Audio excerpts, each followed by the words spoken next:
My name is Mark Rubin, and I'm a dream weaver.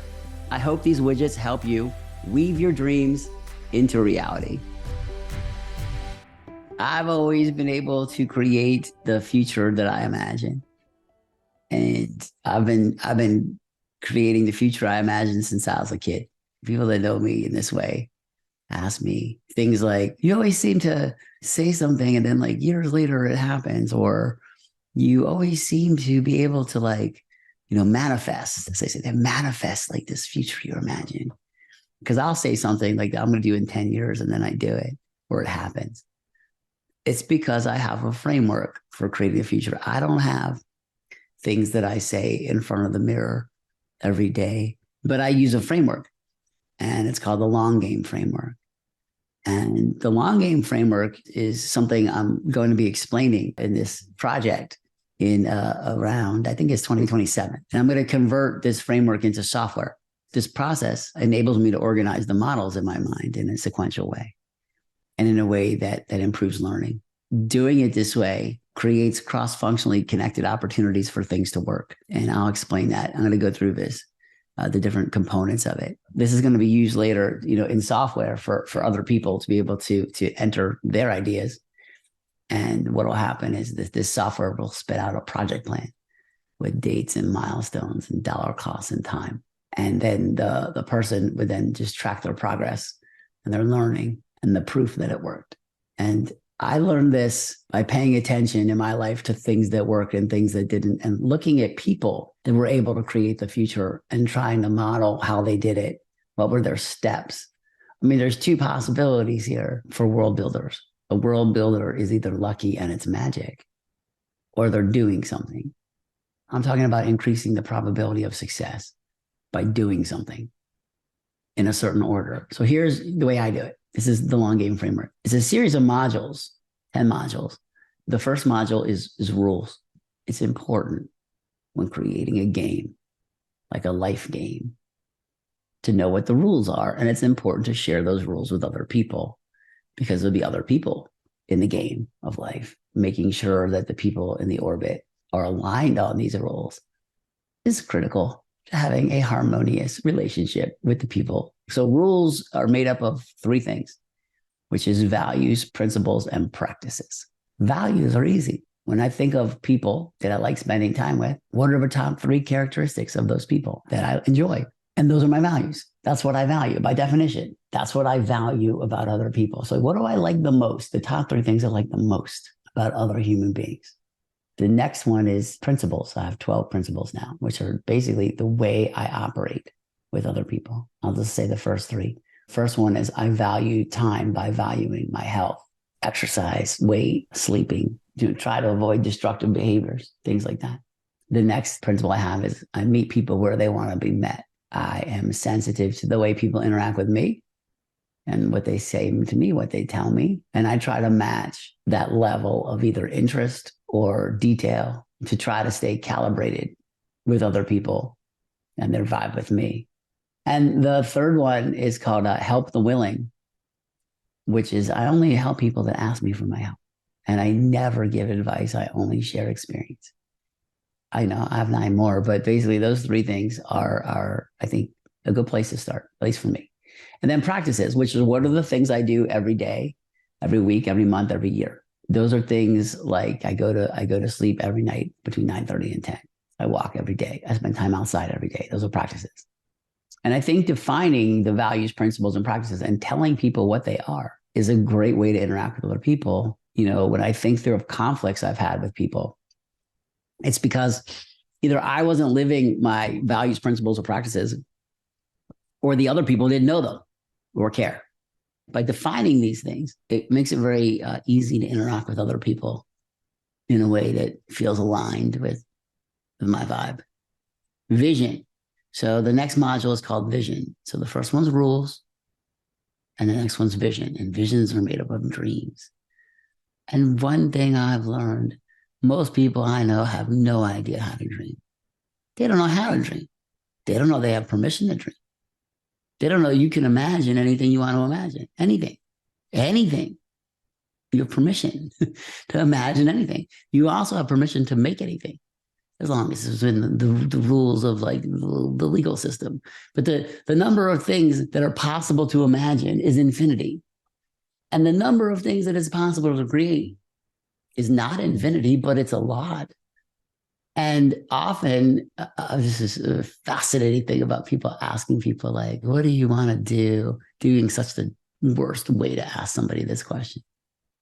If you ask somebody what they do, my experience, almost all the time, they start by telling you what they don't want to do. I don't know what I want to do, but I can tell you what I don't want to do. And that's living life through the process of elimination. And if there's a near infinite number of things that you could do, and you don't know what it is that you want to do, then all that life is subtracting things that don't feel right. How is that a useful way to spend time? Subtracting things. It doesn't mean that you can't change your mind. It doesn't mean that something that felt right for a long time won't feel good later. I mean, that's part of learning. But where this starts is dreams. My framework starts with a simple fill in the blank sentence: the world I imagine. The world I imagine is a world where people fill in the blank. What are people doing in the world that you imagine? What are they doing? The world I imagine is a world where people live in harmony with the rest of nature. And all this stuff I'm doing here is to create that world. I think having a dream is good. Sharing a dream is even better, because then when people hear the dream, two things happen at least. One, they might be inspired to share their dream, and that's good. And two, they might help. Maybe they imagine the same world or a component of the world. See, if I say the world I imagine is a world where people live in harmony with the rest of nature, that's like a kind of like, I don't know, philosophical thing. But for the right person, like a yoga person or like a meditation person or a person that likes to like cook like natural foods from their surroundings, they'll get what I mean. Those things are all components of what I'm saying. And so having a dream is important, and sharing the dream is important too. Next is outcomes. And the question is to define 3 to 5 outcomes of this vision. What are the outcomes? What are things that will come out of this vision? Which good things will happen? For me, some outcomes, at least one of the parts of it, is that people will learn about business. People will learn skills. People will be part of a community, and habitat will be created. And those are outcomes of some of the things that I'm doing. The next part of the outcomes is, what are the goals of those outcomes? And a goal is a thing that can be measured by a certain date. For example, I'm going to create 10,000 beekeepers by the year 2030 through this. And in doing so, those 4 things that I mentioned will occur. So that's a series of goals. The next module is strategy, and that defines relationships. And that is defined by the structure of the dome of dreams, geodesic structure. Everything in my mind is organized in a coordinate system, or can be organized in a coordinate system that's based on this geodesic structure. And the reason this is better than like a list is that the things are cross-functionally connected. What that means is that if you have a list, like a sequential list of things that has to happen, when something doesn't happen, you can't make it to the next step, especially, well, for things that have dependencies, which in life is most things. So by designing a series of steps that are cross-functionally connected based on the structure of how everything connects in my mind, that covers 3 sides of creating value for the world, which is business, creating value for yourself, which is about learning and self-awareness, and creating value for our tribe, which is around communities, how communities are designed around different things. Knowing how those things connect together, and then doing little projects to move information around between the components of the structure, and using the relationships between things to maximize the chances of success, improves the outcomes. If it's possible to know the rules, have a vision, know the outcome of the vision, and organize a strategy based on these relationships, it just improves the chances of success. Next is people. Now that a strategy has been defined, who are the people that are necessary to execute each component in the strategy? Now, if a specific person is known, like their name, that can be added, or if a type of person is known, that can be added. You can add the name later. So like if you need a marketing person who does branding of eco projects, I don't know anyone that does that, but somebody does. So I could add the kind of person, and that helps me find them later. And when people see the model, they think, oh, I'm a marketing person that has this particular skill in branding eco projects. I should give Mark a call or send him an email. So after the people are defined, the next step is to make a plan. All a plan is taking the elements on the Dome of Dreams and putting them on a sequential time order. So there are some rules with this that I've observed. When I create the future using the long game framework, there are things called, this is the order, campaigns, strategies, tactics, and maneuvers. A campaign is like Project Honeylight. Strategy is what's defined on the Dome of Dreams, which is a whole bunch of series of things. A tactic is like a project that I'm doing that's going to launch a story. And then maneuvers are like last minute adjustments to things, because often, things in real life happen at different speeds than I imagine. And so I have to adjust downstream things based on the timing of events. And the plan simply organizes those things in a way, in this cross-functionally connected way, to maximize the chances of success. The next module is called progress. Progress maps the trajectory. I talked earlier in this series about momentum. Things that have a trajectory, have a position and a direction they're going in and a speed, and they're carrying energy with them in the form of momentum. Like a ball going through the air is carrying momentum with it, along a path. And that's called a trajectory.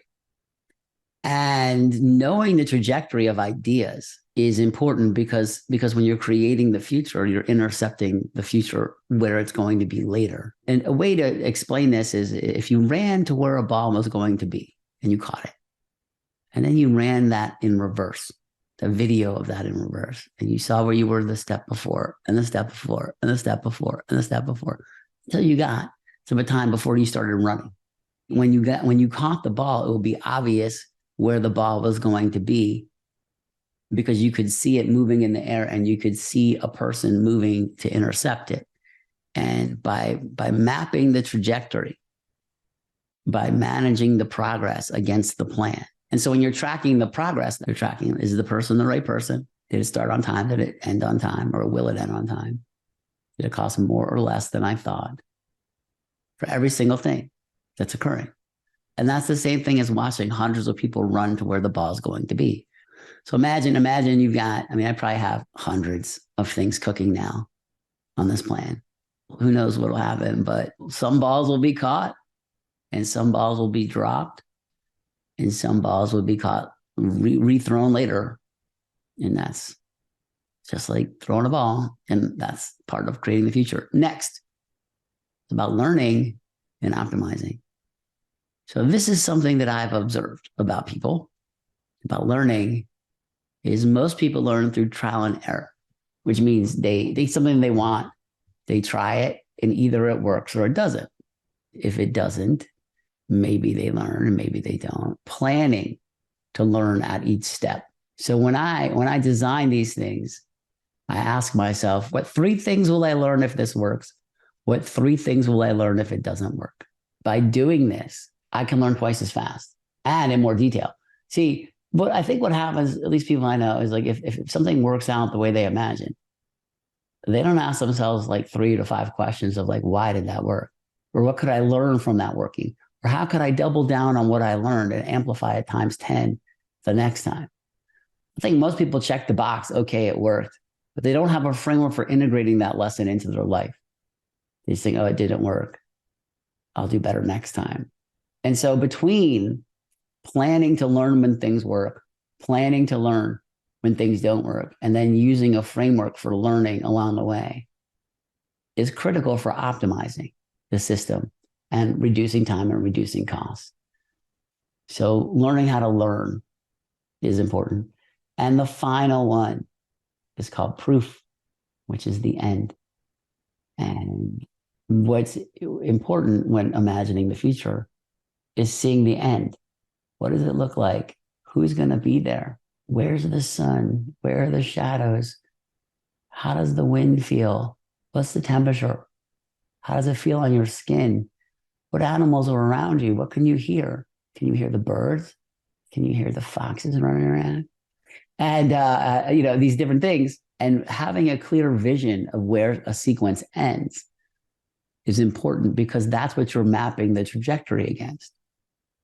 So I bought this land, when I was 15 to do this project in West Virginia. And this Honey Lake Glamping is 1,050 feet from the original piece of land that I bought. The proof that I was creating, because I knew no one would ever believe any of this stuff, at least I thought, was to get my name on a deed, which is a permanent record from 1985 that proves that I planned this when I was a kid. And mapping backwards from that, knowing that that was the end, that one day I was going to show people a deed and be like, I'm launching an eco project based on all these ideas, and I planned this when I was 15, and here's proof. And having an endpoint is knowing where the ball is going to be. So like if someone throws a ball and nobody catches it, but you're pretty good at like watching balls move around, you can pretty much figure out plus or minus a little bit where it's going to be. But you can do this with ideas. You can do this with life. You can do this with creating the future, as long as you have a framework to get from what it is that you imagine to the end. And that's the long game framework.